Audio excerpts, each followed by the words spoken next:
ಚಿಕ್ಕ ಪಕ್ಷಿ ಮರಿಯನ್ನು ಗೂಡಿನಿಂದ ಹೊರದೂಡುವ ಸಮಯ ಬರುತ್ತದೆ. ಆದರೆ ಎಲ್ಲ ಸಮಯಗಳಲ್ಲೂ ನಮಗೆ ಪ್ರೀತಿ ಪಾತ್ರರ ಅಗತ್ಯವಿದೆ.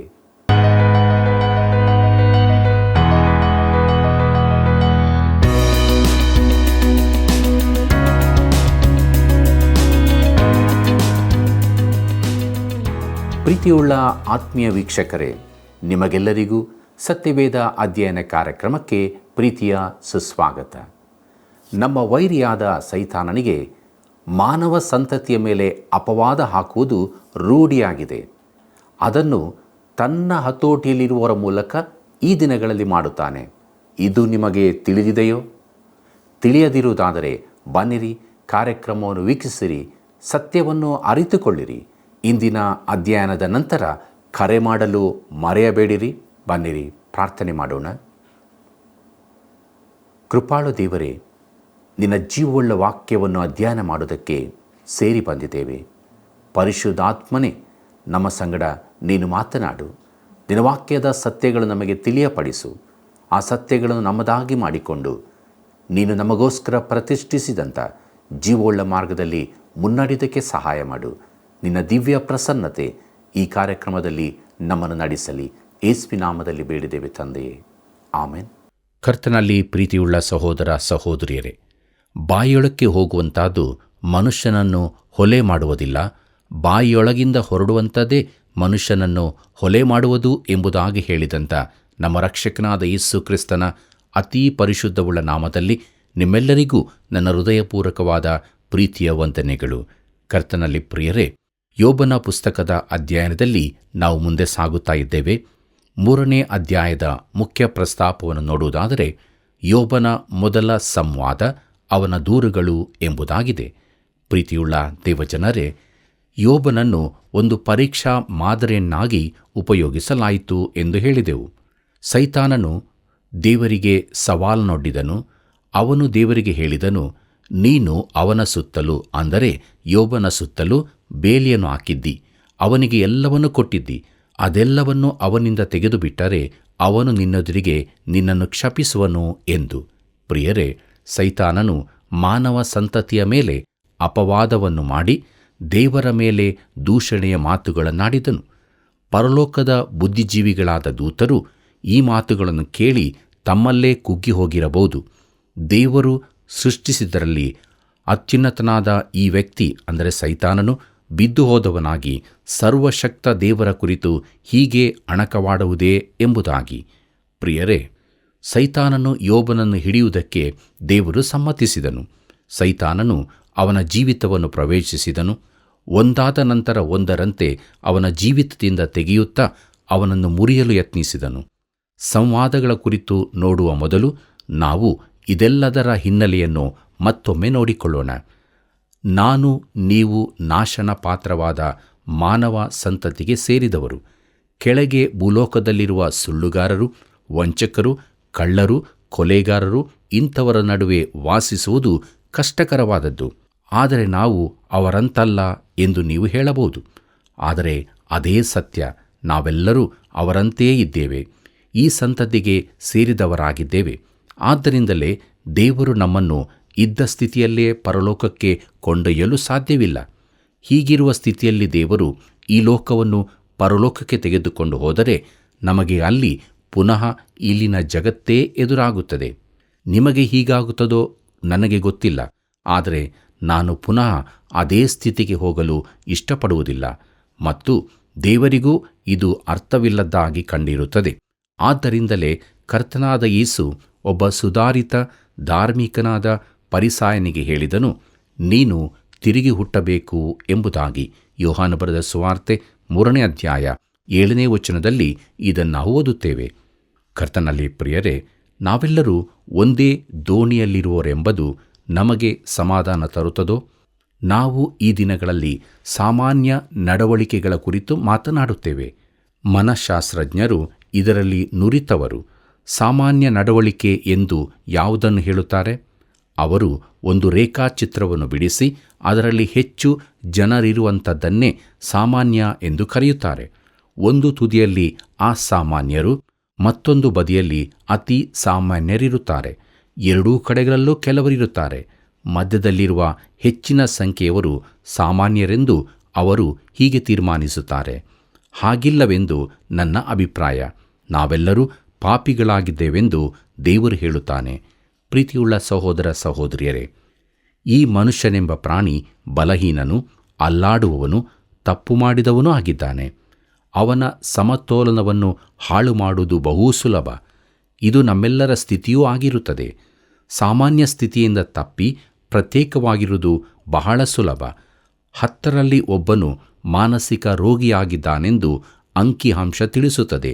ಪ್ರಿಯರೇ, ಈ ಸಂಖ್ಯೆ ವೃದ್ಧಿಯಾಗುತ್ತಾ ಇದೆ. ಕರ್ತನಲ್ಲಿ ಪ್ರಿಯರೇ, ಮಾನವನು ನೆಟ್ಟಗೆ ದೃಢವಾಗಿ ನಿಲ್ಲುವಂತೆ ಮಾಡಲು ದೇವರು ಕೆಲವು ಆಧಾರಗಳನ್ನು ಮಾಡಿದ್ದಾನೆ. ಪ್ರಸಂಗಿ ಪುಸ್ತಕದಲ್ಲಿ ಅದು ಹೀಗೆ ಹೇಳಲ್ಪಟ್ಟಿದೆ. ಪ್ರಸಂಗಿ 7ನೇ ಅಧ್ಯಾಯ 29ನೇ ವಚನದಲ್ಲಿ ಹೀಗೆ ನೋಡುತ್ತೇವೆ. ನೋಡು, ದೇವರು ಮನುಷ್ಯರನ್ನು ಸತ್ಯವಂತರನ್ನಾಗಿ ಸೃಷ್ಟಿಸಿದನು. ಅವರಾದರೂ ಬಹು ಯುಕ್ತಿಗಳನ್ನು ಕಲ್ಪಿಸಿಕೊಂಡಿದ್ದಾರೆ. ಇದನ್ನು ಮಾತ್ರ ಕಂಡೆನು ಎಂಬುದಾಗಿ. ಪ್ರೀತಿಯುಳ್ಳ ದೇವಜನರೇ, ದೇವರು ಮಾನವನಿಗೆ ಒಂದು ಕಾಯುವ ಆಯುಧವನ್ನು ಕೊಟ್ಟಿದ್ದಾನೆ, ಒಂದು ಭದ್ರತೆಯನ್ನು. ದೇವರು ನೀತಿವಂತರಿಗೂ ಅನೀತಿವಂತರಿಗೂ ಕೆಲವು ಸಹಾಯಕಗಳನ್ನು ಕೊಟ್ಟಿದ್ದಾನೆ. ನೀತಿವಂತರ ಮೇಲೂ ಅನೀತಿವಂತರ ಮೇಲೂ ಮಳೆ ಸುರಿಸುತ್ತಾನೆ. ದುಷ್ಟರಿಗೂ ಬೇಕಾದಷ್ಟು ಬೆಳಕನ್ನು ಗಾಳಿಯನ್ನು ಕೊಟ್ಟಿದ್ದಾನೆ. ಅವರ ಆರೋಗ್ಯವು ನೀತಿವಂತರ ಆರೋಗ್ಯದಂತೆಯೇ ಇದೆ. ಪ್ರಿಯರೇ, ತಾನು ಮಾನವನನ್ನು ಹಿಡಿದು ಈ ಆಧಾರಗಳನ್ನು ತೆಗೆದುಬಿಟ್ಟು ಎಲ್ಲ ಸಹಾಯಕ ಅಂಶಗಳನ್ನು ತೆಗೆದುಹಾಕಿದರೆ, ಅವನಿಗಿದ್ದ ಭದ್ರತೆಯನ್ನು ನಾಶಪಡಿಸಿದರೆ, ಇದರಿಂದ ಮಾನವನು ಅಡಿಮೇಲಾಗಿ ಹೋಗುತ್ತಾನೆ. ಅವನ ನೈತಿಕತೆ ಕುಸಿಯುತ್ತದೆ, ಯೋಚನೆ ಬದಲಾಗುತ್ತದೆ, ಅವನ ಮನಸ್ಸೇ ಬೇರೆಯಾಗುತ್ತದೆಂದು ಸೈತಾನನು ತಿಳಿದಿದ್ದಾನೆ. ಆದ್ದರಿಂದಲೇ ಸೈತಾನನನ್ನು ದೂರವಿರಿಸಲಿಕ್ಕಾಗಿ ದೇವರು ಮಾನವನ ಸುತ್ತ ಒಂದು ಬೇಲಿಯನ್ನು ಹಾಕಿದ್ದಾನೆ. ಕೆಲವೊಮ್ಮೆ ಬೇಲಿಯೊಳಗೆ ನುಗ್ಗಲು ಸೈತಾನನಿಗೆ ಸಮ್ಮತಿ ದೊರೆಯುತ್ತದೆ. ಆಗ ಅವನು ಮಾನವನ ಎಲ್ಲ ಆಧಾರಗಳನ್ನು ತೆಗೆದು ಬಿಡುತ್ತಾನೆ. ದೇವರು ಯೋಬನಿಗೂ ಹಾಗೆ ಮಾಡಲು ಸೈತಾನನಿಗೆ ಒಪ್ಪಿಗೆ ಕೊಟ್ಟನು. ಪ್ರೀತಿಯುಳ್ಳ ಸಹೋದರ ಸಹೋದರಿಯರೇ, ಯೋಬನ ಪುಸ್ತಕವು ಸಮಸ್ಯೆಯನ್ನು ಒಡ್ಡುತ್ತದೆ. ಅದು ಮಾನವನನ್ನು ಪೂರಾ ಬೆತ್ತಲೆ ಮಾಡುವುದನ್ನು ತಿಳಿಸುತ್ತದೆ. ಉತ್ತರಗಳನ್ನು ಸೂಚಿಸಿದರೂ ಯಾವ ಪರಿಹಾರವನ್ನೂ ತಿಳಿಸುವುದಿಲ್ಲ. ನಿಜವಾದ ಉತ್ತರಕ್ಕೆ ನಾವು ಹೊಸ ಒಡಂಬಡಿಕೆಗೆ ಹೋಗಬೇಕು. ನಾನು ಶಾಲೆಯಲ್ಲಿ ಕಲಿತ ಬೀಜಗಣಿತದ ಪುಸ್ತಕದಂತೆ ಅದು ಇರುತ್ತದೆ. ಮೊದಲ ಪುಸ್ತಕಗಳಲ್ಲಿ ಸಮಸ್ಯೆಗಳಿರುತ್ತದೆ, ಪುಸ್ತಕದ ಕೊನೆಯಲ್ಲಿ ಉತ್ತರಗಳಿರುತ್ತವೆ. ಸತ್ಯವೇದವೂ ಹಾಗೆಯೇ. ಇಲ್ಲಿ ಸಮಸ್ಯೆಗಳು ಹೇಳಲ್ಪಟ್ಟಿವೆ. ನಮಗೆ ಉತ್ತರ ಬೇಕಿದ್ದರೆ ಹೊಸ ಒಡಂಬಡಿಕೆಗೆ ಹೋಗಬೇಕು. ಪ್ರಿಯರೇ, ಅನೇಕ ವಿಚಾರಗಳಲ್ಲಿ ಹಳೆ ಒಡಂಬಡಿಕೆಯು ಅತೃಪ್ತಿಕರವಾದ ಭಾಗವಾಗಿದೆ. ಅದರಲ್ಲಿ ಯಾವುದಕ್ಕೂ ಪೂರ್ಣ ಪರಿಹಾರವಿಲ್ಲ. ಒಬ್ಬರು ಹೀಗೆ ಹೇಳಿದ್ದಾರೆ, ಹಳೆ ಒಡಂಬಡಿಕೆಯು ಎದುರು ನೋಡುವಿಕೆಯಾಗಿದೆ, ಆದರೆ ಹೊಸ ಒಡಂಬಡಿಕೆಯು ನೆರವೇರಿಕೆಯಾಗಿದೆ ಎಂಬುದಾಗಿ. ಪ್ರಿಯರೇ, ಮೊದಲ 2 ಅಧ್ಯಾಯಗಳಲ್ಲಿ ಸೈತಾನನು ಯೋಬನ ಬುದ್ಧಿಯನ್ನು ವಶ ಮಾಡಿಕೊಳ್ಳಲು ಯತ್ನಿಸುತ್ತಾನೆ. ಅವನಿಗಿದ್ದ ಎಲ್ಲ ಆವರಣಗಳನ್ನು ತೆಗೆದುಹಾಕುತ್ತಾನೆ. ನಾವು ಇದನ್ನು ತಿಳಿದುಕೊಳ್ಳಬೇಕು. ಯೋಬನು ತನ್ನ ಸ್ನೇಹಿತರ ಸಂಗಡ ನಡೆಸಿದ ಸಂವಾದದಲ್ಲಿ ಇದು ನಮಗೆ ಸಹಾಯಕವಾಗುತ್ತದೆ. ಅದರಲ್ಲಿ ಮೊದಲನೆಯದು, ಸೈತಾನನು ಯೋಬನ ಲೌಕಿಕ ವಸ್ತುಗಳನ್ನೆಲ್ಲ ಕಳಚಿಬಿಡುತ್ತಾನೆ. ಮಾನವನ ಮೂಲ ಅವಶ್ಯಕತೆಗಳಲ್ಲಿ ಅವನ ಲೌಕಿಕ ವಸ್ತುಗಳು ವಿಶೇಷವಾದದ್ದು. ಪ್ರಾಣಿಗಳಿಗೆ ಈಗಾಗಲೇ ಒಂದು ಚರ್ಮದ ಕವಚವಿರುತ್ತದೆ. ಆದರೆ ನಾನು ನೀನು ಈ ಲೋಕಕ್ಕೆ ಬರುವಾಗ ನಮಗೆ ಬೇರೆಯವರು ಅಂಗಿಯನ್ನು ತೊಡಿಸಬೇಕಾಗುತ್ತದೆ. ಮುಂದೆ ನಮ್ಮ ಉಡುಪನ್ನು ನಾವೇ ಕೊಂಡುಕೊಳ್ಳುತ್ತೇವೆ. ನಮಗೆ ಆಹಾರ, ಬಟ್ಟೆ, ವಸತಿಗಳು ಅವಶ್ಯವಾಗಿ ಬೇಕು. ಮಾನವನಿಗೆ ಪಶುಗಳು, ಮಂದೆಗಳು, ಕಣಜಗಳು, ಭೂಮಿ ಎಲ್ಲವೂ ಬೇಕಾಗುತ್ತದೆ. ತನ್ನೊಂದಿಗೆ ಇಂತಹ ಅನೇಕ ಸಂಗತಿಗಳು ಇರಬೇಕಾಗುತ್ತದೆ. ಅವನಿಗೆ ಒಂದು ಮನೆ ಬೇಕು. ದೇವರು ಈ ಎಲ್ಲವನ್ನು ನಾವು ಹೇರಳವಾಗಿ ಅನುಭವಿಸುವಂತೆ ದಯಪಾಲಿಸಿದ್ದಾನೆಂದು ದೇವರ ವಾಕ್ಯ ಹೇಳುತ್ತದೆ. ಪ್ರಿಯರೇ, ಈ ಲೋಕದಲ್ಲಿ ತಾನು ಇರಿಸಿದವುಗಳನ್ನು ಮಾನವನು ಸಂತೋಷದಿಂದ ಅನುಭವಿಸಬೇಕೆಂದು ದೇವರು ಬಯಸುತ್ತಾನೆ. ಈ ಲೋಕದ ಮೇಲೆ ಪಾಪದ ಶಾಪ ಇರುವುದಾದರೂ ದೇವರು ಮಾನವನಿಗೆ ಬೇಕಾದದ್ದನ್ನು ಅದ್ಭುತವಾಗಿ ಒದಗಿಸಿದ್ದಾನೆ. ಪ್ರೀತಿಯುಳ್ಳ ದೇವಜನರೇ, ಭೌತಿಕ ವಸ್ತುಗಳು ಆತ್ಮಿಕ ಆಶೀರ್ವಾದಗಳಾಗಿಯೂ ಇರಬಹುದು. ಸಮೃದ್ಧಿಯು ದೇವರ ವರವಾಗಿದೆ. ದೊಡ್ಡ ಕನಸುಗಳನ್ನು ಕಟ್ಟಿಕೊಳ್ಳುವುದರಲ್ಲಿ ತಪ್ಪಿಲ್ಲ. ಆದರೆ ಅವುಗಳನ್ನೇ ಆಧಾರ ಮಾಡಿಕೊಳ್ಳುವುದು ಅಪಾಯಕರವಾದದ್ದು. ಜೀವಿತದಲ್ಲಿ ಅವೇ ಎಲ್ಲವೂ ಅಲ್ಲ. ನಿಜವಾಗಿ ನೋಡಿದರೆ ಒಂದು ದೇಶದ ಸಮೃದ್ಧಿ ಹಾಗೂ ಐಶ್ವರ್ಯಗಳು ನಮಗೆ ಕೆಟ್ಟ ಮನಸ್ಸಾಕ್ಷಿಯನ್ನು ಕೊಡುತ್ತವೆಂದು ನಾನು ನೆನೆಸುತ್ತೇನೆ. ನಮಗಿರುವುಗಳನ್ನು ನಾವು ಆನಂದದಿಂದ ಅನುಭವಿಸುವಂತೆ ಮಾಡಲು ನಮಗೆ ಹೆಚ್ಚಾಗಿರುವ ಚೂರುಪಾರುಗಳನ್ನು ಇತರ ದೇಶಗಳಿಗೆ ಕಳುಹಿಸುವುದಕ್ಕಾಗಿ ಮಿಲಿಯಾಂತರ ಡಾಲರ್ಗಳನ್ನು ವೆಚ್ಚ ಮಾಡುತ್ತೇವೆ. ಇದರಿಂದ ಯಾವ ಪ್ರಯೋಜನವೂ ಇರುವುದಿಲ್ಲ. ಯಾಕೆಂದರೆ ನಾವು ಇದರಿಂದ ನಮ್ಮ ಮನಸ್ಸಾಕ್ಷಿಯನ್ನು ತಣಿಸಲೆತ್ನಿಸುತ್ತೇವೆ. ಪ್ರಿಯರೇ, ನಮಗಿರುವ ಉಪಕರಣಗಳು, ಸುಖಾನುಕೂಲತೆಗಳು ನಮ್ಮನ್ನು ಬಂದಿಗಳನ್ನಾಗಿ ಮಾಡಿವೆ. ವಾರದ ರಜಾದಿನ ಹಾಗೂ ವಾರದ ಕೊನೆಯಲ್ಲಿ ತಮ್ಮ ವಿದ್ಯುತ್ ಉಪಕರಣ, ಟಿವಿಗಳಿಂದ, ಮನೆಯಲ್ಲಿನ ಆಧುನಿಕ ಉಪಕರಣಗಳಿಂದ ದೂರವಿರುವುದಕ್ಕಾಗಿ ವಿಶ್ರಾಂತಿ ಸ್ಥಳಗಳಿಗೆ, ಸಮುದ್ರ ತೀರಗಳಿಗೆ ಜನರು ಧಾವಿಸುತ್ತಿರುತ್ತಾರೆ.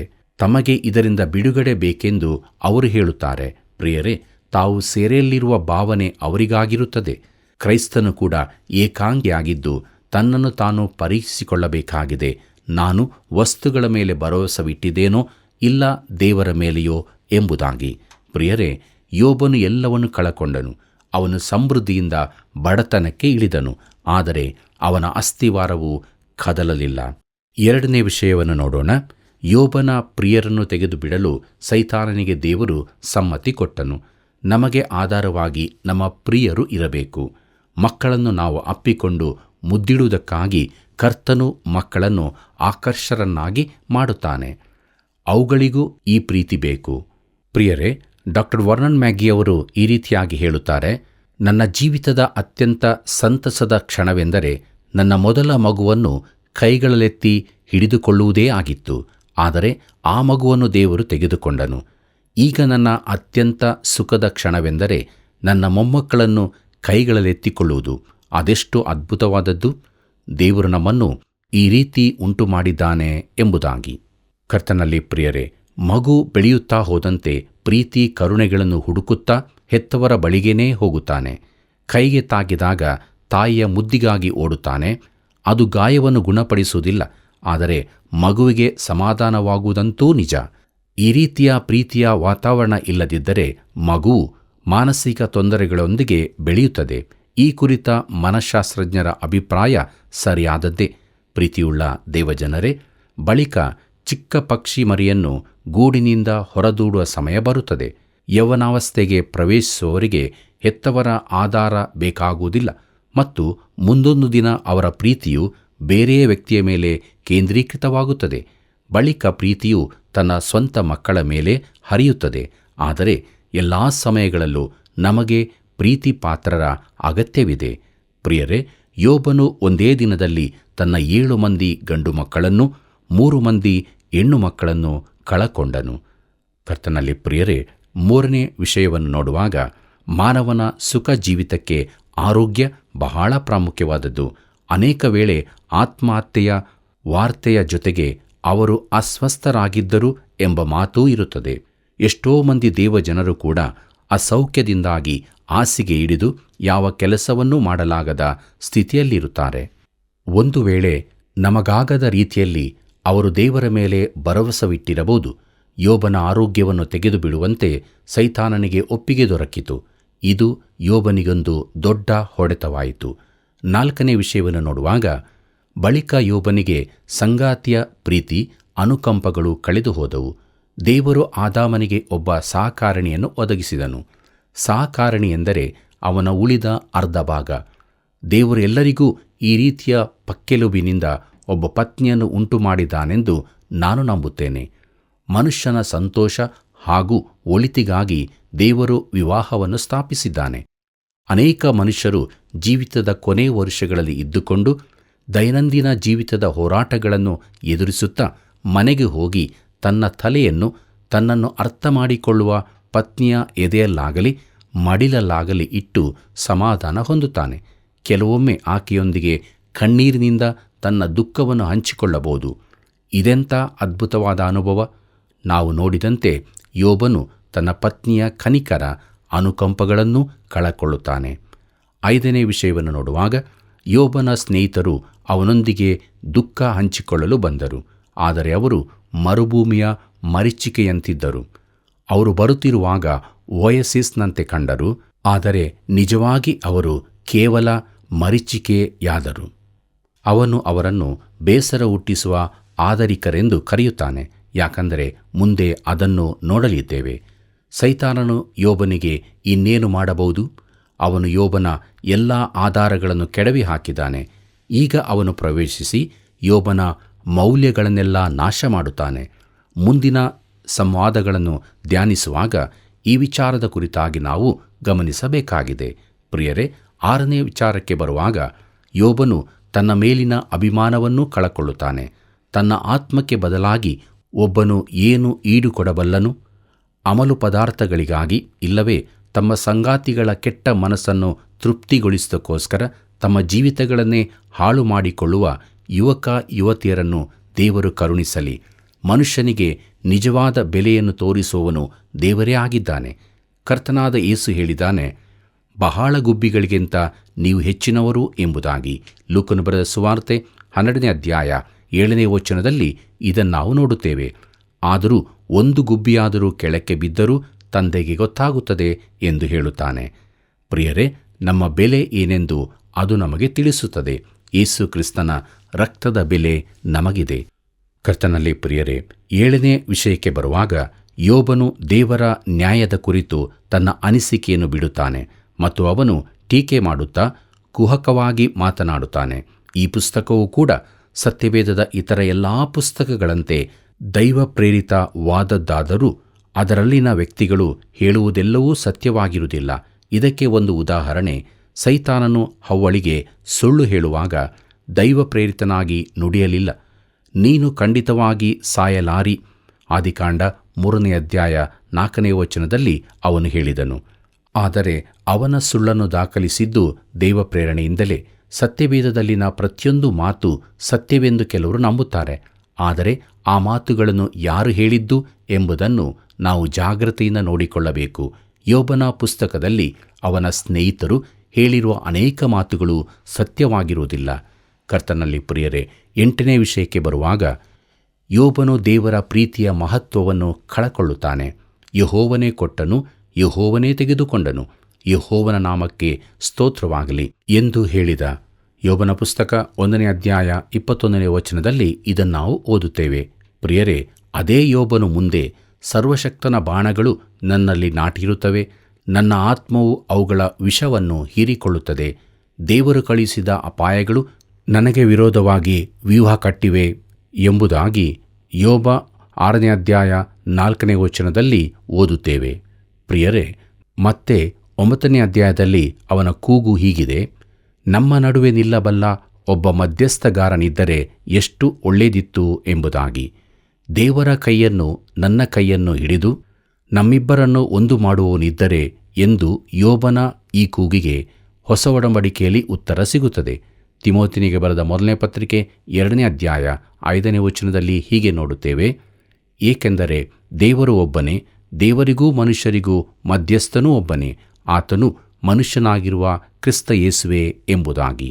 ಕರ್ತನಲ್ಲಿ ಪ್ರಿಯರೇ, ನನಗೂ ನಿಮಗೂ ಒಬ್ಬ ಮಧ್ಯಸ್ಥಗಾರನಿರುವುದಕ್ಕಾಗಿ ದೇವರಿಗೆ ಸ್ತೋತ್ರ.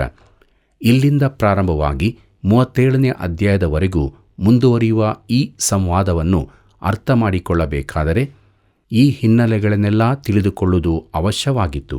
ಆದ್ದರಿಂದಲೇ ನಾನು ಇದಕ್ಕೆ ಸ್ವಲ್ಪ ಹೆಚ್ಚು ಸಮಯ ತೆಗೆದುಕೊಂಡೆ. ಪ್ರಿಯರೇ, ಇಲ್ಲಿ 3 ಸುತ್ತುಗಳ ಸಂವಾದವನ್ನು ನೋಡುತ್ತೇವೆ. ಮೊದಲನೆಯದು ಯೋಬನು, ಬಳಿಕ ಎಲಿಫೆಜನು, ಅದಕ್ಕೆ ಯೋಬನ ಉತ್ತರ. ಎರಡನೆಯದು ಬಿಲ್ದದನು, ಅವನಿಗೆ ಯೋಬನ ಉತ್ತರ. ಮೂರನೆಯದು ಚೋಫರನು, ಅವನಿಗೆ ಯೋಬನ ಉತ್ತರ.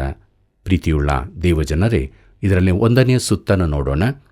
ಯೋಬನು 3ನೇ ಅಧ್ಯಾಯ, ಎಲಿಫೆಜನ ಮೊದಲನೆಯ ಸಂವಾದ 4 ಮತ್ತು 5ನೇ ಅಧ್ಯಾಯ, ಯೋಬನ ಉತ್ತರ 6 ಮತ್ತು 7ನೇ ಅಧ್ಯಾಯ, ಬಿಲ್ದದನ ಮೊದಲ ಸಂವಾದ 8ನೇ ಅಧ್ಯಾಯ, ಯೋಬನ ಉತ್ತರ 9 ಮತ್ತು 10ನೇ ಅಧ್ಯಾಯ, ಚೋಫರನ ಮೊದಲ ಸಂವಾದ 11ನೇ ಅಧ್ಯಾಯ, ಯೋಬನ ಉತ್ತರ 12ರಿಂದ 14ನೇ ಅಧ್ಯಾಯಗಳವರೆಗೆ. ಪ್ರಿಯರೇ, 2ನೇ ಸುತ್ತನ್ನು ನೋಡುವಾಗ ಎಲಿಫಜನ 2ನೇ ಸಂವಾದ 15ನೇ ಅಧ್ಯಾಯ, ಯೋಬನ ಉತ್ತರ 16 ಮತ್ತು 17 ಅಧ್ಯಾಯಗಳು. ಬಿಲ್ದದನ 2ನೇ ಸಂವಾದ 18ನೇ ಅಧ್ಯಾಯ. ಯೋಬನ ಉತ್ತರ 19ನೇ ಅಧ್ಯಾಯ. ಚೋಫರನ 2ನೇ ಸಂವಾದ 20ನೇ ಅಧ್ಯಾಯ. ಯೋಬನ ಉತ್ತರ 21ನೇ ಅಧ್ಯಾಯ. 3ನೇ ಸುತ್ತನ್ನು ನೋಡುವಾಗ ಎಲಿಫಜನ 3ನೇ ಸಂವಾದ 22ನೇ ಅಧ್ಯಾಯ. ಯೋಬನ ಉತ್ತರ 23 ಮತ್ತು 24ನೇ ಅಧ್ಯಾಯಗಳು. ಬಿಲ್ದದನ 3ನೇ ಸಂವಾದ 25ನೇ ಅಧ್ಯಾಯ. ಇದಕ್ಕೆ ಯೋಬನ ಉತ್ತರ 26ರಿಂದ 31ನೇ ಅಧ್ಯಾಯಗಳು.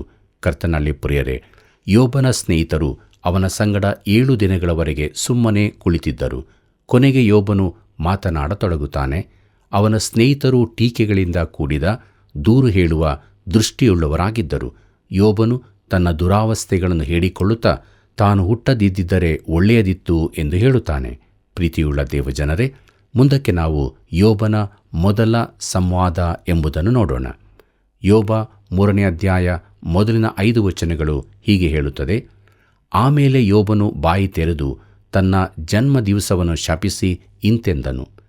ನಾನು ಹುಟ್ಟಿದ ದಿನವು ಹಾಳಾಗಿ ಹೋಗಲಿ, ಗರ್ಭದಲ್ಲಿ ಪುರುಷಾಂಕುರವಾಯಿತೆಂದು ನುಡಿದ ರಾತ್ರಿಯು ನಾಶವಾಗಲಿ, ಆ ದಿವಸವು ಕತ್ತಲೆಯಾಗಲಿ.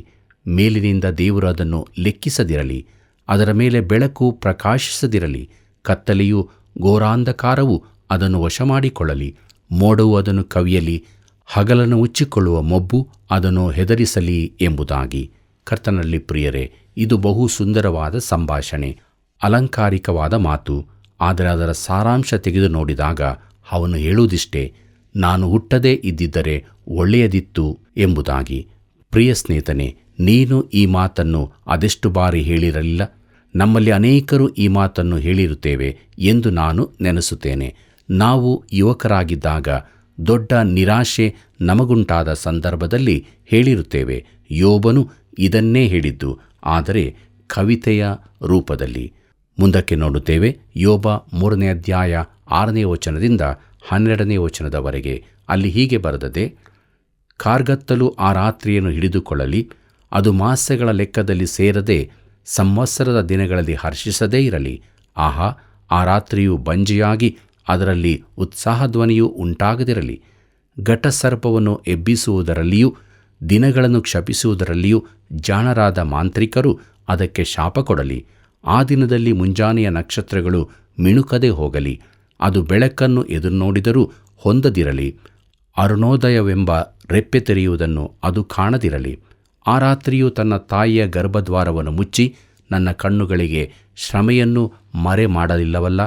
ನಾನು ಹುಟ್ಟುವಾಗಲೇ ಏಕೆ ಸಾಯಲಿಲ್ಲ? ಗರ್ಭದಿಂದ ಬಂದಾಗ ಏಕೆ ಪ್ರಾಣ ಬಿಡಲಿಲ್ಲ? ತಂದೆಯ ತೊಡೆಯು ನನ್ನನ್ನು ಹೊತ್ತದ್ದೇಕೆ? ತಾಯಿಯ ಮೊಲೆಗಳು ಕುಡಿಯ ಕೊಟ್ಟದ್ದೇಕೆ ಎಂಬುದಾಗಿ. ಪ್ರೀತಿಯುಳ್ಳ ದೇವಜನರೇ, ಯೋಬನು ಸ್ಪಷ್ಟವಾಗಿ ಗಟ್ಟಿಯಾಗಿ ಹೇಳುತ್ತಿದ್ದಾನೆ, ನಾನು ಹುಟ್ಟದೇ ಇದ್ದಿದ್ದರೆ ಒಳ್ಳೆಯದಿತ್ತು ಎಂದು. ಆದರೆ ಈ ರೀತಿಯ ಮನೋಭಾವ ನಮ್ಮ ಜೀವನದ ಯಾವ ಸಮಸ್ಯೆಯನ್ನೂ ಪರಿಹರಿಸುವುದಿಲ್ಲ. ಹುಟ್ಟಬಾರದಿತ್ತೆಂದು ನೆನೆಸಿದರೂ ನೀನು ಹುಟ್ಟಿರುವ ಸತ್ಯವನ್ನು ಇಲ್ಲವೆಂದು ಮಾಡುವುದಕ್ಕಾಗದು. ಸತ್ತರೆ ಒಳ್ಳೆಯದೆಂದು ನೀನು ನೆನೆಸಬಹುದು, ಆದರೆ ನೆನೆಸಿದ ಮಾತ್ರಕ್ಕೆ ಒಬ್ಬನು ಸಾಯಲಾರನು.